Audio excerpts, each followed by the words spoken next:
Assalamualaikum warahmatullahi wabarakatuh. Terima kasih sudah klik video ini. Selamat datang di kursus farmasi.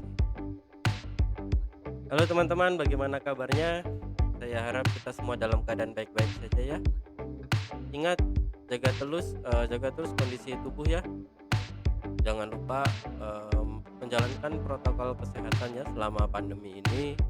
Kita berdoa semoga pandemi ini segera cepat selesai ya, dan kita bisa kembali ke aktivitas seperti sebelumnya ya teman-teman.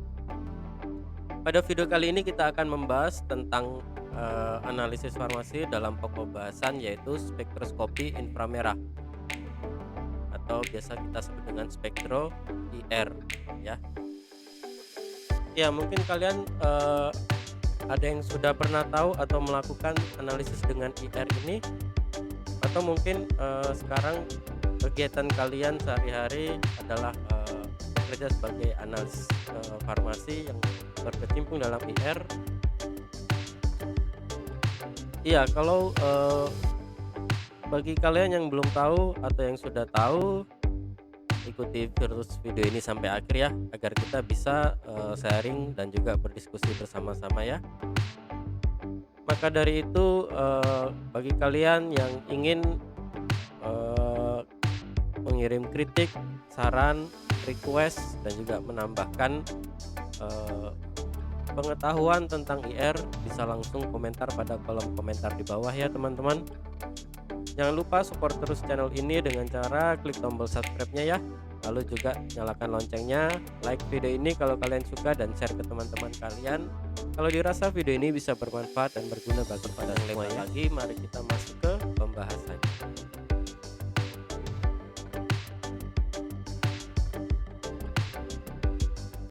Oke teman-teman, apa itu spektroskopi inframerah atau kita biasa sebutnya spektro IR?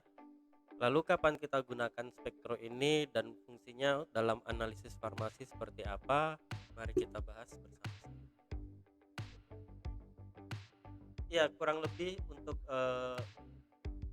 spektro IR nanti seperti ini ya teman-teman. Mungkin kalian sudah ada yang pernah tahu atau menggunakan, atau sekarang mungkin kalian bekerja di bidang analisis farmasi ya, sehingga rutin menggunakan alat seperti ini ya. Ya, nanti dimana banyak sekali jenis dan bentuk dari spektra IR. Lalu sebetulnya spektra IR itu digunakan untuk apa sih gitu ya? Nah, spektra inframerah ini sangat berguna untuk identifikasi suatu senyawa karena spektrum inframerah bersifat karakteristik untuk setiap molekulnya. Pada kali ini akan dibahas mengenai teori radiasi inframerah, corak radiasi inframerah, dan interpretasi spektrumnya. Ya, kita masuk dari prinsip spektro IR ya teman-teman. Prinsipnya yaitu adanya interaksi antara radius elektromagnetik atau REM dengan sampel di daerah yang berkesesuaian dengan daerah IR pada daerah REM. REM atau foton ini bersifat sebagai gelombang dan partikel. Lalu foton sendiri adalah partikel kecil tak bermassa terdiri dari paket gelombang elektromagnetik atau kita sebutnya kuantum, dan REM terdiri dari medan magnet dan medan listrik. Ya, ini sedikit gambaran dari frekuensi dan energi pada eh, masing-masing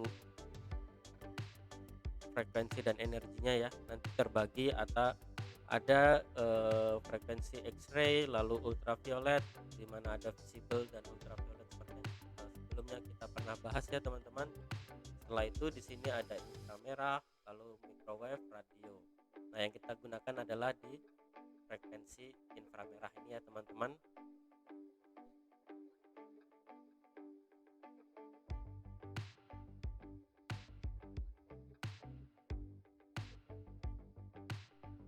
Nah, ini seperti tadi ya penjelasan dari daerah, spektrum, dan tipe energi transisi, dimana kalau yang bekerja di frekuensi X-ray nanti ada bond breaking atau pemutusan ikatan gitu ya.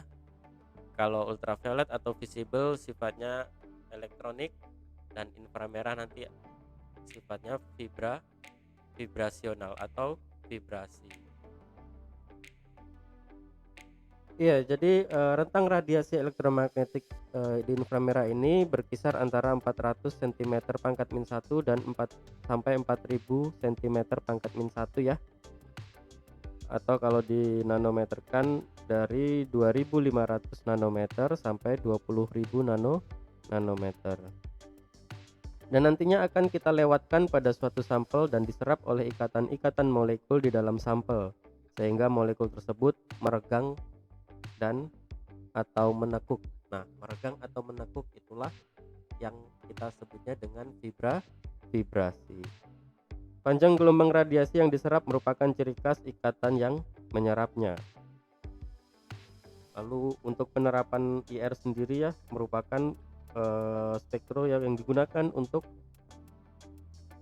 identifikasi awal dari suatu sampel kita yang menunjukkan jenis ikatan atau gugus fungsional. Mungkin kalian masih ingat ya ikatan atau gugus fungsional apa saja. Nanti contohnya ada kalau ada C dengan C, C dengan N ya. Lalu ada apa lagi kira-kira? Yang paling khas nanti adalah senyawa aromatis gitu ya, cincin benzen. Nah, nanti kita bisa mengetahui sampel kita itu terdapat gugus fungsi apa saja. Nah, itu tugas dari spektro IR. Maka dari itu spektro IR ini lebih cenderung untuk analisis kualitatif ya teman-teman. Sebetulnya bisa secara kuantitatif, tapi nanti butuh instrumen lain atau butuh metode yang lebih rumit lagi. Makanya dalam prakteknya IR ini hanya digunakan untuk mengidentifikasi gugus fungsional sebagai kualitatif ya, untuk elusidasi struktur di awal ya teman-teman. Lalu juga IR ini nanti kita dapat gunakan untuk mengkarakterisasi sampel dalam keadaan padat dan juga setengah padat ya teman-teman. Nah, itulah sedikit gambaran dan juga prinsip kerja dari spektro IR. Nah, lalu pada frekuensi inframerah ini dibagi menjadi 3 subdaerah ya teman-teman. Yang pertama ada subdaerah IR dekat atau biasa disebut near infrared. Itu pada panjang gelombang 800 nanometer sampai 2,5 mikrometer ya. Atau di bilangan gelombangnya di 14.290 sampai 4.000 cm pangkat min 1. Masih ingat seperti pembahasan kita kemarin di spektro UV vis ya teman-teman. Kalau spektro UV vis kemarin kita pakainya panjang gelombang. Nah, kalau di IR kita pakainya bilangan gelombang. Masih ingat bilangan gelombang merupakan seper lambda, makanya itu centimeter pangkat min 1. Lalu ada subdaerah IR sedang, yaitu pada panjang gelombang 2,5 mikrometer sampai 15 mikrometer atau di daerah 4000 sampai 666 cm pangkat min 1.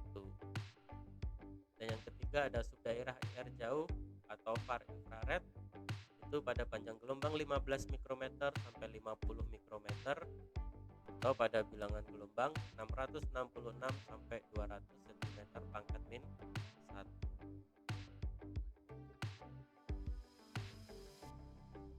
Oh ya teman-teman, nah nanti yang paling kita sering gunakan untuk analisis khususnya di kefarmasian ya, nanti kita pakainya yang daerah sedang, yaitu di sekitar 4000 sampai 666 cm pangkat min 1. Dan nanti itu kita bagi dua lagi ya, dimana biasanya kita gunakan atau kita lihat pertama untuk dianalisis yaitu di daerah sekitar 2000 sampai 666 cm pangkat min 1. Ya, di daerah 2000 sampai 666 cm pangkat min 1 itu biasanya kita sebutnya dengan daerah sidik jari. Lalu di daerah 4000 sampai 2000 cm pangkat min 1 itu kita sebutnya biasanya daerah untuk konfirmasi ya, teman-teman.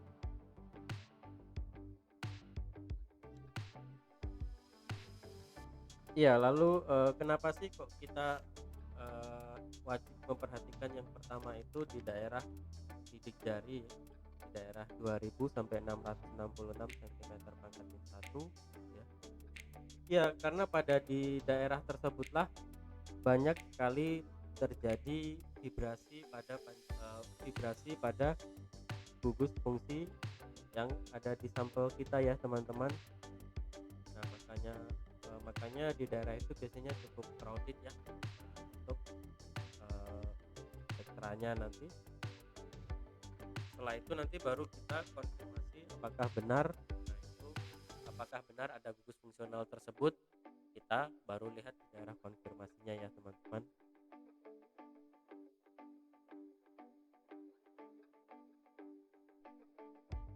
Ya, lalu untuk spektra inframerahnya ya, ini ada eh, seperti di spektrifikasi kemarin ya, ada sumbu X dan sumbu Y, di mana di sumbu X itu adalah bilangan gelombang dalam satuan cm pangkat min 1.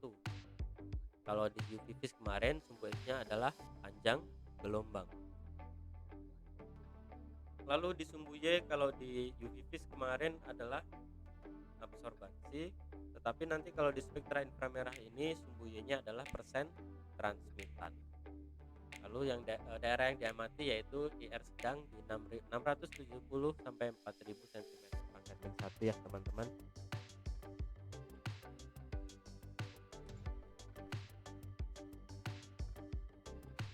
Ya, ini adalah contoh dari spektra IR. Ini sumbu Y-nya adalah persen transmitan dan X-nya adalah bilangan gelombang. Nah, nanti spektranya terbalik ya dari spektra UV vis kemarin. Nah, dimana yang menonjol ke bawah ini adalah puncak-puncaknya ya. Nah, nanti puncak inilah yang akan kita identifikasi. Puncak ini ada di daerah berapa, dan nanti kita bisa cocokkan dengan sumber yang ada gitu ya, teman-teman. Nah, ini puncaknya ini puncak dari gugus apa gitu ya, gugus fungsional apa. Nah, ini cara kita menganalisis dengan menggunakan spektra IR.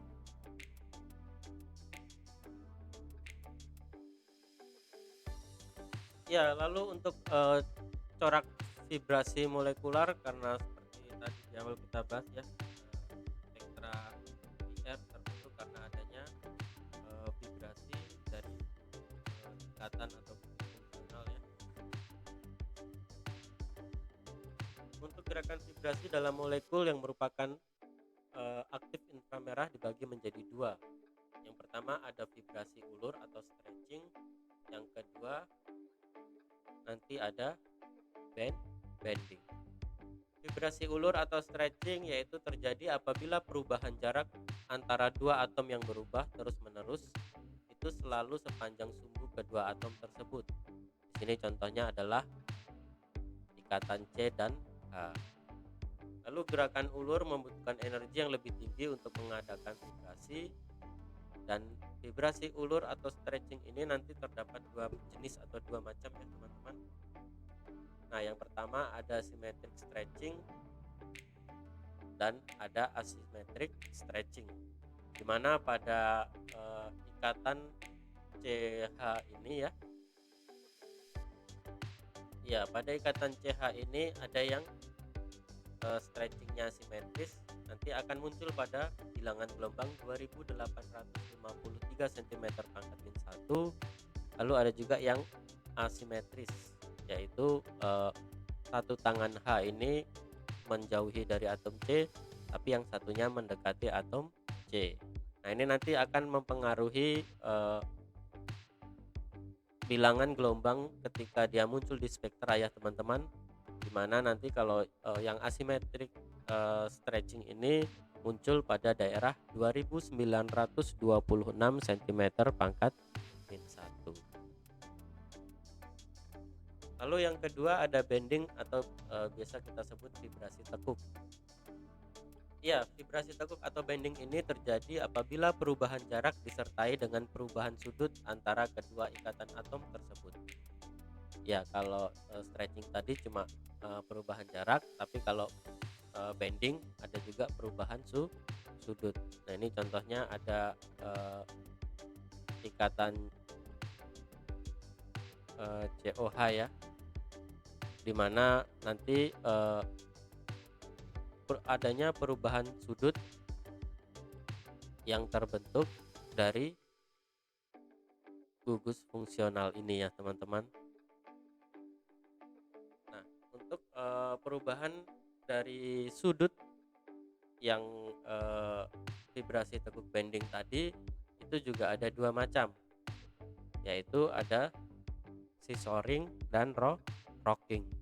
Dimana kalau scissoring ini dia perubahan sudutnya itu mengecil atau saling mendekati ya teman-teman, dimana atom H ini dia akan menekuk ke atas dan yang H atas ini akan menekuk ke bawah gitu ya. Dan ini seperti ini nanti akan muncul pada daerah bilangan gelombang 1450 cm pangkat min 1. Tetapi kalau rocking itu searah ya. Iya, dimana atom H ini akan menekuk ke atas, sedangkan atom H yang atas juga ikut menekuk ke atas. Nah, kalau ini akan muncul pada daerah kurang lebih 720 cm pangkat min 1.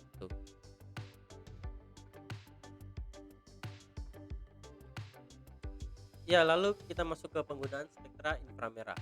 Kegunaan spektra inframerah adalah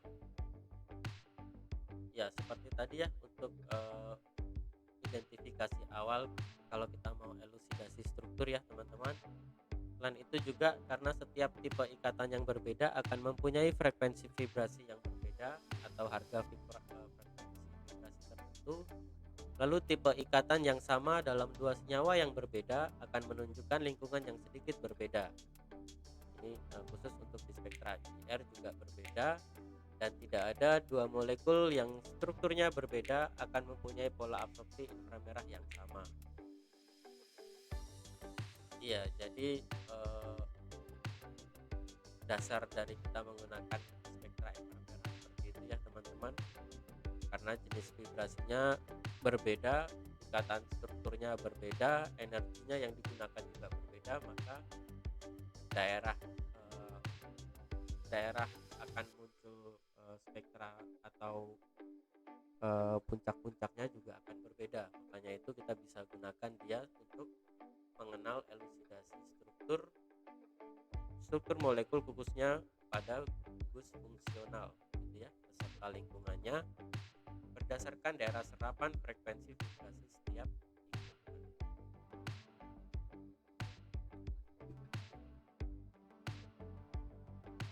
Ya, ini ada tabel daerah serapan vibrasi stretching beberapa ikatan. Ini saya ambil dari salah satu sumber ya. Mungkin nanti di sumber yang lain agak sedikit berbeda, tetapi pasti tidak jauh berbedanya ya teman-teman, atau hampir sama gitu ya. Nah, ini kita lihat pada frekuensinya mulai dari 4000 sampai 666, atau di sini tuliskan 665 ya. Ya, lalu di bawah di daerah 2000 sampai 650 ini merupakan daerah sidik jari, di mana banyak sekali gugus fungsional yang bervibrasi di sini ya. Ada C rangkap, ada C dengan C gitu ya, ada ikatan CO, CN, lalu ada NO ya, NO rangkap 2, C rangkap 2, C rangkap 2N gitu ya. Ya, kalau di daerah 4000 sampai 2500 cm pangkat min 1 ini kita konfirmasi apakah di situ ada NH, ada OH atau CH. Ya, konfirmasinya nanti NH-nya itu ada berapa puncak gitu ya.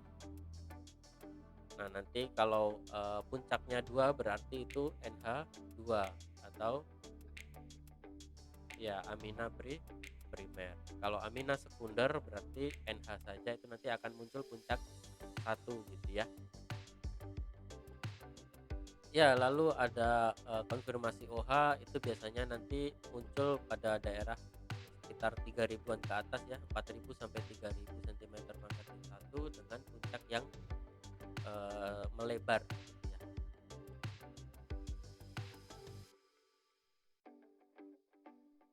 Nah, untuk karakteristik puncak pada spektrum inframerah bentuknya ada yang tajam dan melebar.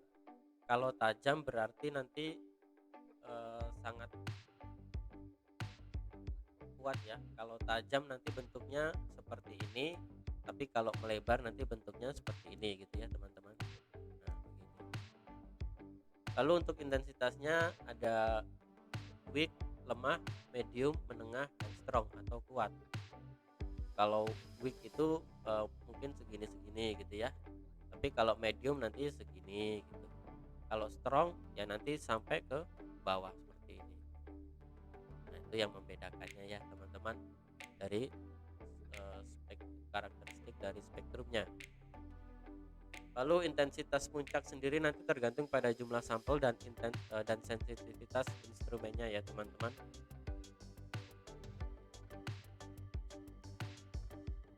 Iya, lalu untuk karakteristik absorpsi gugus dari suatu molekul organik, beberapa penunjuk spektra inframerah. Contohnya dalam spektrum inframerah serapan ikatan C rangkap 2O dan C rangkap 2C pada daerah yang hampir sama, yaitu C rangkap 2O itu di daerah 1850 sampai 1630 cm pangkat min 1. Kalau C rangkap 2C di 1680 sampai 1620 cm pangkat min 1. Lalu bagaimana kalau kita mau membedakannya gitu ya? Ya, nanti kita lihat pada daerah konfirmasi.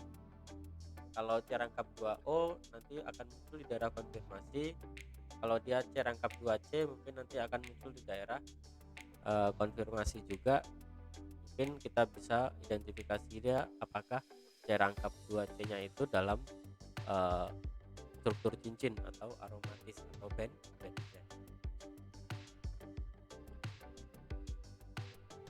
Ya, ini adalah perbedaan contoh perbedaan spektra IR yang mengandung ikatan atau gugus fungsional C rangkap 2O dan C rangkap 2C, di mana C rangkap 2C itu di daerah kurang dari 1700-an. Kalau di C rangkap 2O itu hampir di 1700-an sampai 1800-an ya, teman-teman. Lalu untuk intensitasnya juga C rangkap 2C itu lebih tajam dan lebih lemah ya dengan C rangkap 2O.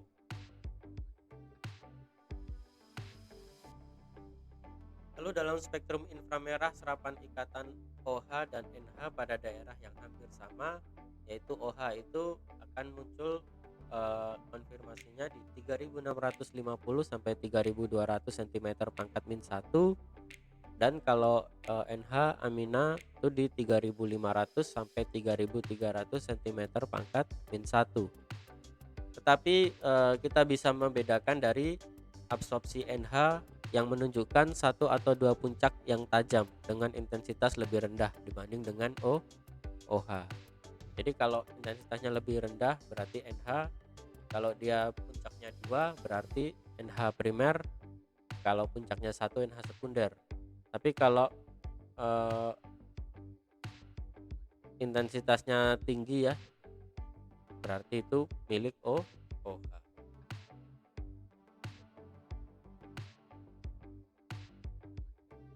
Ya, lalu pada perkembangannya itu atau yang paling sering kita gunakan pada sekarang ini yaitu jenis dari Fourier transform IR gitu ya, atau biasa kita singkat FT IR. Ya, untuk informasi saja ya teman-teman, karena dulu itu awal-awalnya itu spektra IR itu belum ada sampai ke Fourier transformation ya, baru spektro IR biasa.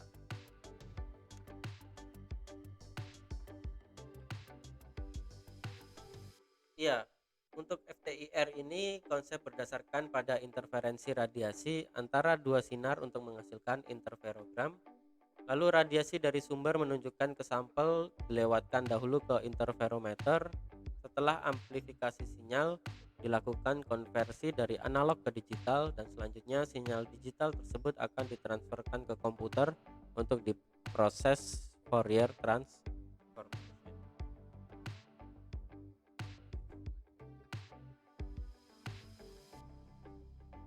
Ya, ini gambaran atau skema dari instrumen FTIR ya. Ya, gambaran di sini merupakan gambaran yang secara garis besar atau simpelnya saja teman-teman, karena sebetulnya nanti sangat rumit sekali kalau pakai FTIR gitu ya. Ya, ini gambaran secara simpelnya saja, bentuknya seperti ini ya teman-teman.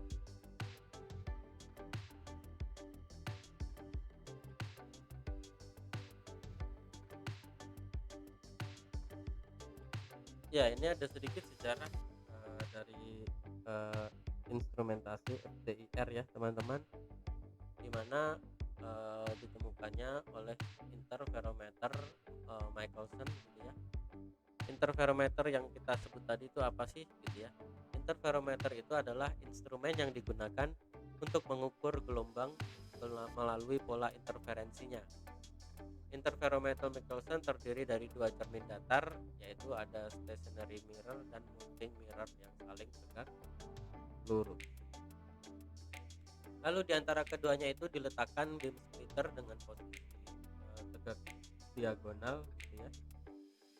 Lalu material beam splitter itu bisa pakai germanium atau besi oksida ya. Itu tujuannya untuk melapisi KBR atau CSL pada mid dan near IR. Kalau far IR kita pakainya PET. Lalu sinar monokromatik akan menuju ke beam splitter, akan diteruskan 50% radiasi dipantulkan ke satu cermin dan 50% sisanya diteruskan ke cermin yang satunya tadi ya teman-teman. Nah, pantulan sinar dari cermin ini akan kembali ke beam splitter sehingga terjadi interferensi, sehingga 50% radiasi yang diteruskan ke sampel dan 50% sisanya akan kembali lagi ke sumber radiasi.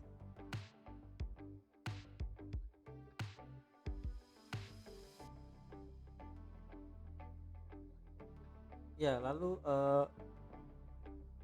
kalau FTIR ini bedanya dengan spektrum inframerah yang zaman dulu ya. Sebetulnya prinsipnya hampir sama ya teman-teman, kecuali di bagian monokromatornya nanti ya. Kalau IR pakai monokromator hampir sama seperti CCTV ya, tetapi kalau di FTIR ini nanti monokromatornya kita gantikan dengan interferometer itu ya.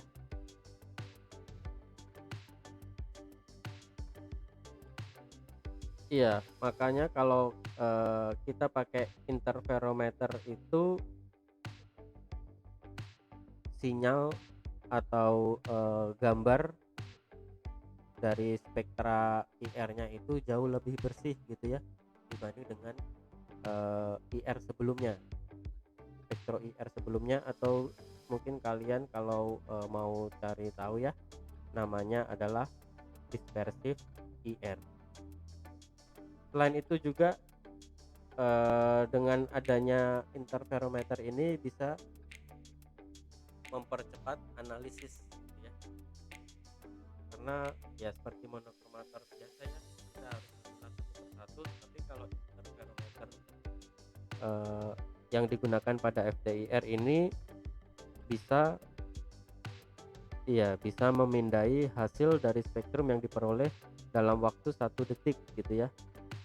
Kalau yang dispersi IR 2 sampai 3 menit. Jadi selain lebih cepat, hasil dari spektrum IR-nya juga jauh lebih bersih karena ada sinyal yang kuat ya, sehingga pengotornya jauh lebih berkurang dibanding dengan IR zaman dulu atau dispersif IR. Nah, ini untuk instrumentasi dari FTIR ya. Ada sumber radiasi. Untuk sumber radiasinya, kalau mid inframerah kita pakai globar atau filameners. Kalau far inframerah kita pakainya lampu merkuri bertekanan tinggi. Kalau near infrared kita pakainya lampu wolfram atau halogen. Ya, lalu untuk detektornya kita pakai DTGS ya, atau deuterium triglyceride sulfat atau MCT, yaitu merkuri kadmium telluride untuk mid IR. Lalu germanium atau indium antimony untuk far IR, dan untuk konduktor PB tidak untuk near IR.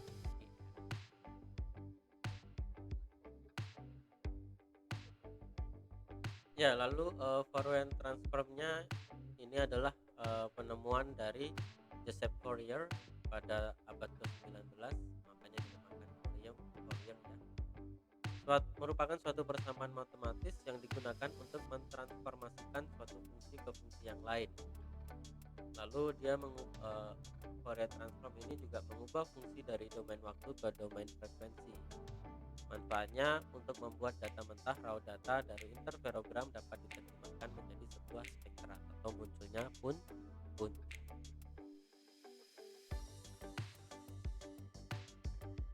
Ini seperti yang kita bahas tadi ya sebelumnya, dimana keuntungan FTIR dibanding dispersif IR, yaitu ada Felsted advantage, yaitu meningkatnya SNR, SNR atau signal to noise ratio seiring dengan banyaknya jumlah elemen resolusi yang dimonitor secara simultan.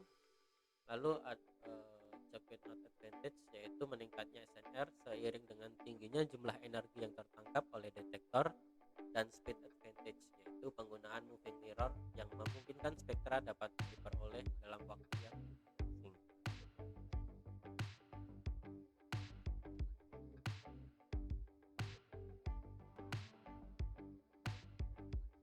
Lalu untuk transmisinya melewatkan tugas dari transmisi ini melewatkan berkas sinar IR melalui sampel, lalu ketebalan sampel antara 1 sampai 20 mikron.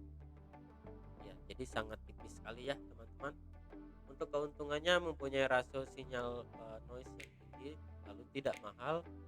Kekurangannya yaitu penyiapan sampelnya relatif lama.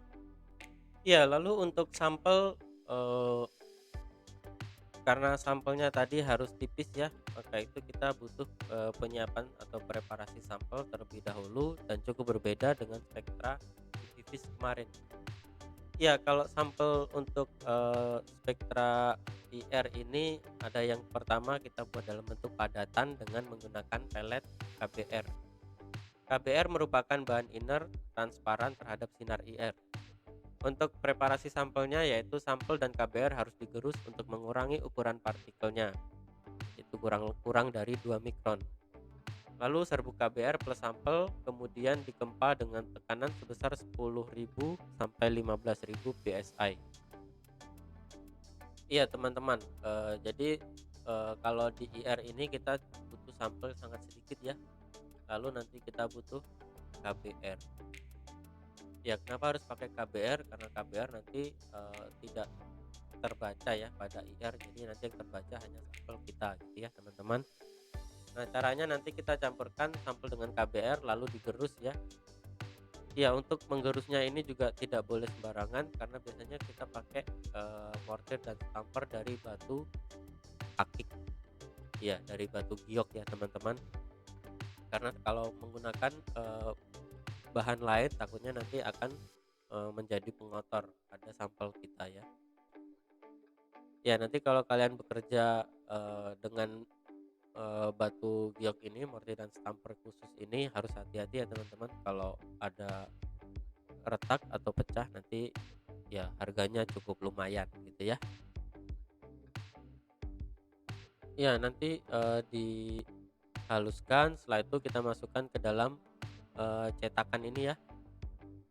Nah nanti setelah itu, kita masukkan di cetakan, kita pasang kayak pans atas dan bawahnya, lalu kita, beri tekanan sebesar 10.000 sampai 15.000 PSI ini ya. Lalu dibiarkan kurang lebih biasanya sekitar 3 sampai 5 menit, setelah itu dibuka. Nah nanti untuk membukanya hati-hati karena, eee, lempengan lempengan dari sampel dan KBR itu, sangat tipis ya, dan bentuknya pipih, bulat seperti lensa bola mata itu ya. Ya sangat tipis, ya harus hati-hati. Jangan sampai, retak ataupun pecah. Karena biasanya lengket ya teman-teman pada daerah, cetakannya ini.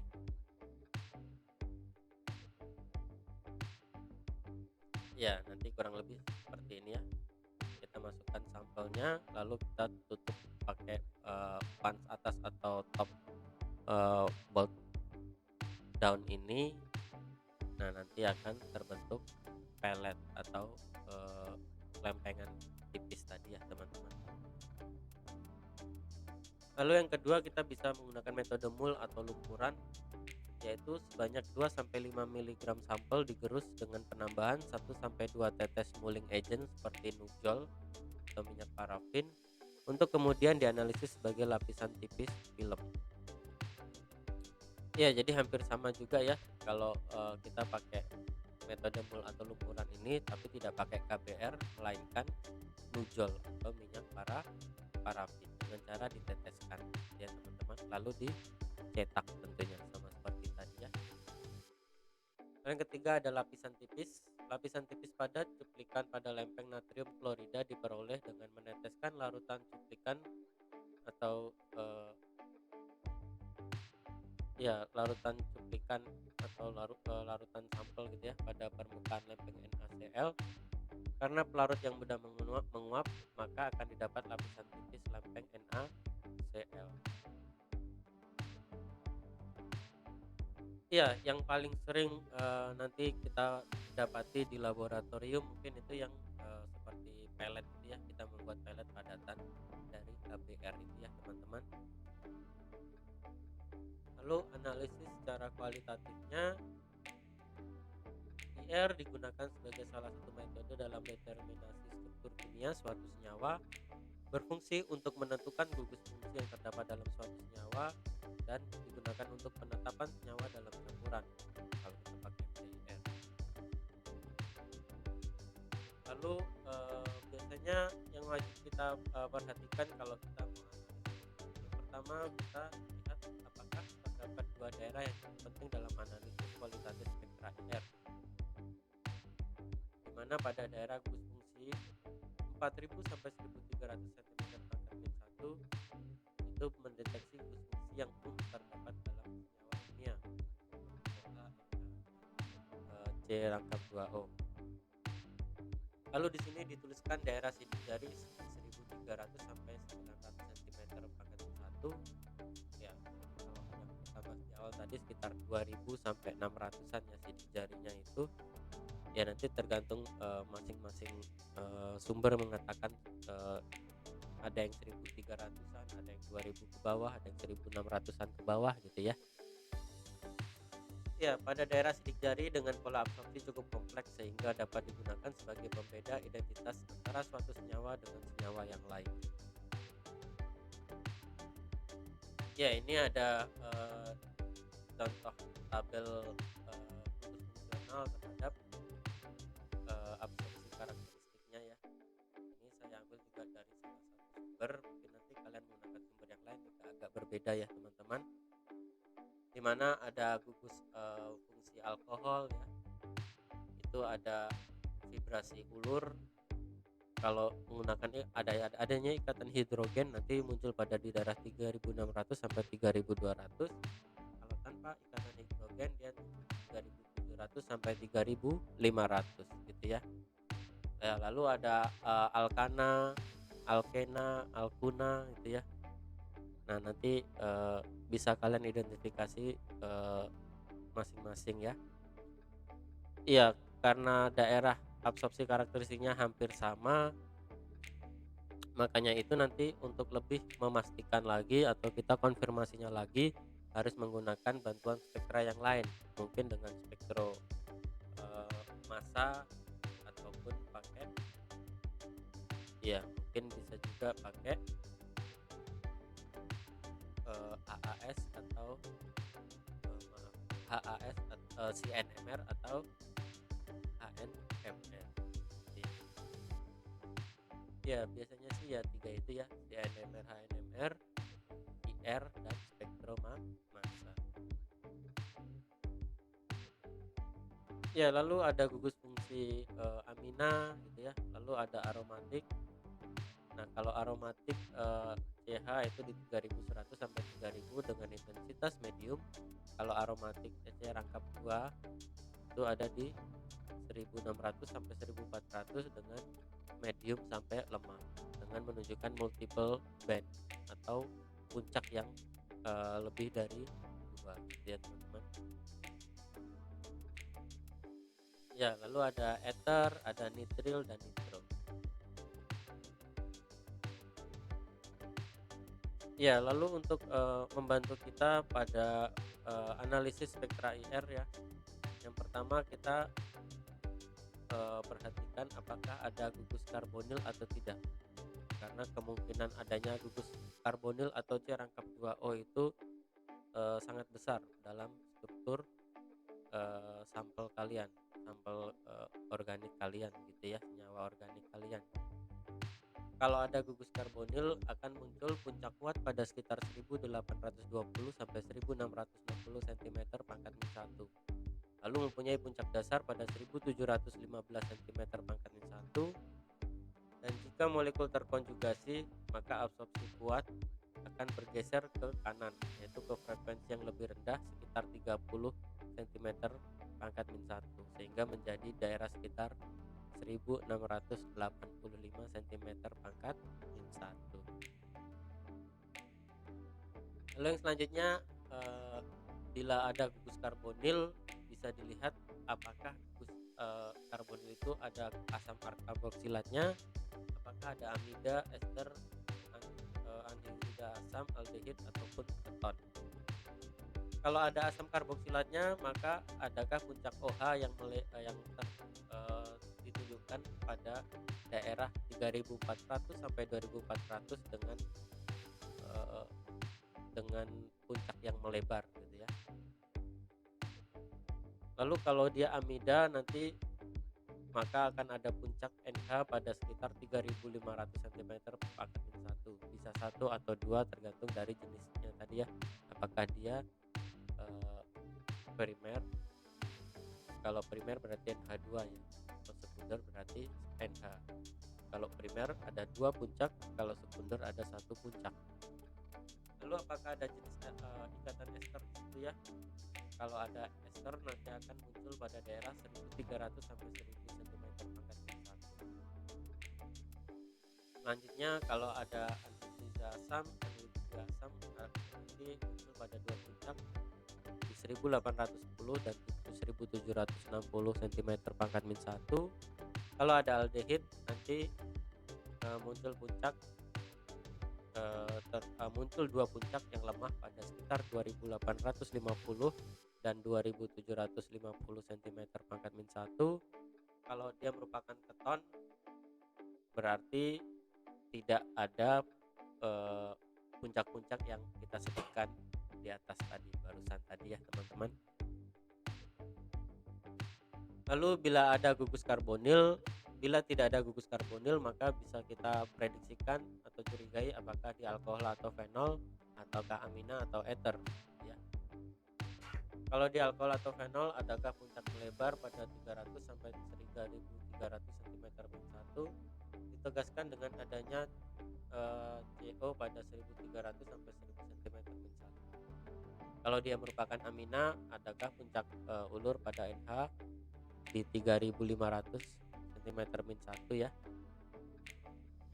Ya, kalau primer 2 puncak, kalau sekunder tidak yang merupakan ether, nanti pasti muncul puncak CO pada 1300 sampai 1000 cm min 1 dan tidak ada puncak di daerah. Ya ini contoh spektra IR, mungkin kalian bisa coba identifikasi ya sebagai bahan latihan kalian ya teman-teman, dimana di sini ada puncak-puncak yang harus kalian identifikasi. Ya nanti kalau kalian dapat sudah melakukan identifikasi, hasilnya kurang lebih seperti ini ya teman-teman, dimana di situ ada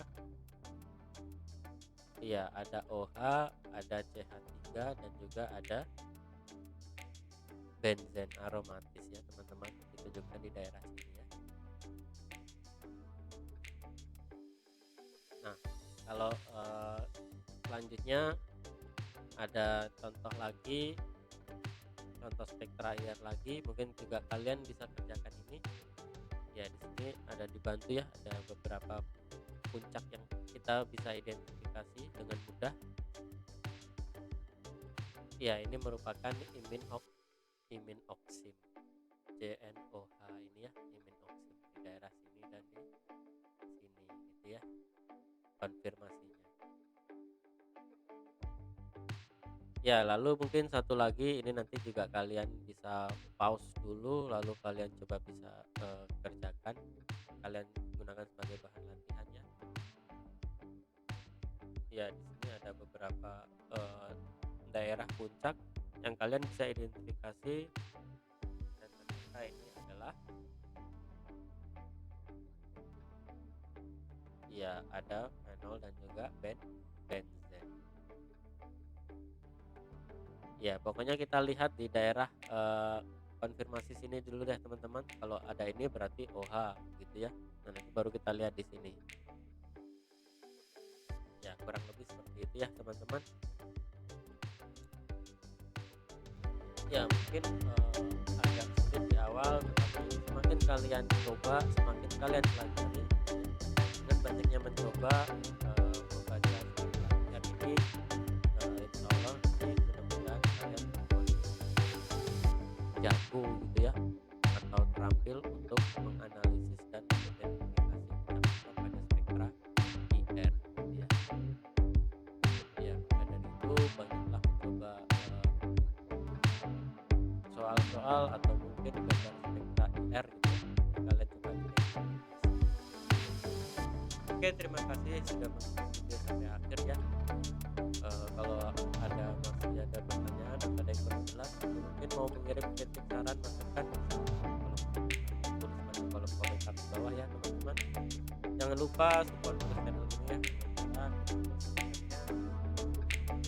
video ini kalau kalian suka, teman-teman kalian kalau dirasa video ini bisa bermanfaat ya.